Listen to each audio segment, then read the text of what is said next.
Danny Flexen here for Seconds Out. Delighted to be joined by former British featherweight champion Sean Murphy and, of course, long-time coach at Finchley ABC. How are you doing? No, I'm well, thank you. Doing as well as can be expected in this pandemic, anyway. Missing the boxing, but there you go. What can you do? You were at the fight, though, recently, weren't you, AJ Pulev? How did you find that with limited attendance? Bit different from the norm.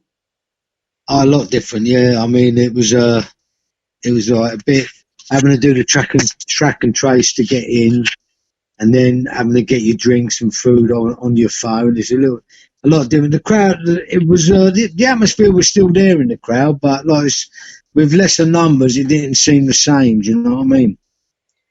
And the main reason I wanted to speak to you today is because the press release went out this morning about Anthony Joshua. You were his first pro trainer, of course. Sorry, his first amateur trainer. And he is donating a large sum of money to Boxing England or England Boxing to enable some of the amateur clubs who are struggling, of course, having to close during the pandemic to stay on their feet. I think his sponsors, Under Armour, are matching his contributions in equipment and gear as well. Just tell us a little bit about that, a reflection of the man that AJ is. No, I mean he's a really good ambassador for the sport. It's not just. I think it's Wales and Scotland he's helping as well. Yeah, sorry, I shouldn't have said boxing. GB Boxing or ABA. Into some of them, but no, it just shows you the man he is. He's like he appreciates everything what's been done for him at Finchley Boxing Club, and he's really looked after the club well with one thing and another. Excuse me for a minute. And it's just getting the awareness as well of everyone that the boxing will need help, like the grassroots of boxing, obviously. How hard has it been for you at Finchley, especially during this year? Because with the pandemic's been going now since March, it's been on and off. I know our club locally reopened for a bit and then had to close again shortly afterwards. How tough has it been at Finchley? Well, we're not too bad financially, but it's been tough, like in the fact you've got no income coming in the doors, and I feel sort of we own the club, so it's not too bad. But when you've got clubs who are having to pay rent because they're renting premises and all that, and I feel sorry for them. It's like Nemesis, they're folded because they couldn't afford to keep up with that. And it's not only, you can only have limited numbers in the gym, so you're losing money that way, where you probably have double or more intake, but you can't do that now. So it's very hard for the clubs, and any little bit of help, you know what I mean? You can't knock it. You take it. And how often do you see Anthony? Because from what we've seen over his social media and stuff, he goes back to Finchley quite a lot. He's in the gym a lot. Well, for instance, he said I saw him at the fight when he boxed Pulev, and he said, I'll be in the gym in the week. And he just come in on, we had the kids in, we had a kids session, and he just come in the Monday after he boxed, he was in the club talking to the kids and chatting about the fight and all that. And it was like, for them, it's like he's their idol. Do you know what I mean? So it is good. It is good. He's always putting his head in the door. Now he'll be training at the club until he goes into training camp, and then he'll be up in Sheffield.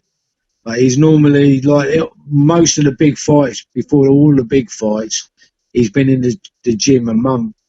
He has a month's training in the club, and then he'll be up into his training camp when it's normally about 12, 16 weeks he does before he boxes. So, yeah, we do see a lot of him. And do you still pad him at all? I have padded him, yeah. He come after the last time I padded him properly was after he'd lost to Ruiz. When he got back over from America, he come in the gym about 2 weeks after. And I think I'd done 12 rounds. I did 12 rounds on the pads with him. And it's sort of like, he enjoyed it. He found it tough because the amateurs and pros are a different pace. Sure. And I sort of push him a little bit harder than what he does go on the pro side, because he's a little bit faster. And I intentionally do it because just to make him work. Do you know what I mean? I just I just try and push him to, and it's a test for him to do it because he don't want me to break him. Do you know what I mean? So it's mental training as well. So yeah, it's good. And you've known him since back when he was a teenager, of course, and still see him regularly now. Has he changed in any way, or is he still the same AJ he's always Yeah, been? yeah. And he's still the same AJ. He's still the same AJ. It was like with him being now like he's famous. He's a famous boxer, but we've had people come. I've been in the gym when Josh has been training in the gym, and we've had people come from all over the world. I've had West Germany, Italy, Australia, and you know what? When they come in the gym, we always try and make them feel welcome. And he always talk. He hasn't got a problem with talking to them and all that. And we had a lad come over from Australia. He's Kobe something. He was from a circus, All right. and he's gone back to Australia and he messaged me on Instagram saying, "I just want to thank you for making us feel really welcome in the gym, and it's like you've got a lovely setup and it seems like a lovely family atmosphere, and that's what we want the gym to be like. Do you know what I mean? Because it's like your extended family when you're in the gym, and that's why I look at them as we're all like a family. Do you know what I mean? So it's really nice. He gets his fair share of criticism, albeit mostly from people that don't know him very well. Do you feel quite protective when you see some of that? A little bit, but I'm not. You know what I mean? You just take it as it is. You're going to get that anyway. When you're in the limelight like Josh is, you're going to get people knocking you or people not. You can't please everyone, obviously, and it's just a way of life, really. Not everyone's going to like you. You know what I mean? And who can you tell us about that's either recently turned pro from the gym or that you've got in at the moment who will be turning pro in the next few years that we should look out for? Do you know what? There's several kids. One of the lads, Frankie Story, his name is Yeah, a I little interviewed him featherweight. last week. Yeah, yeah. Well, he's gone over with he's trained by Pill. Tony Pill at Don Charles's gym, and Yeah. I think he could go a long way because he's got that work ethic. He works hard, he trains hard, and I'm looking forward to seeing him on his pro debut. I can't wait. Great stuff.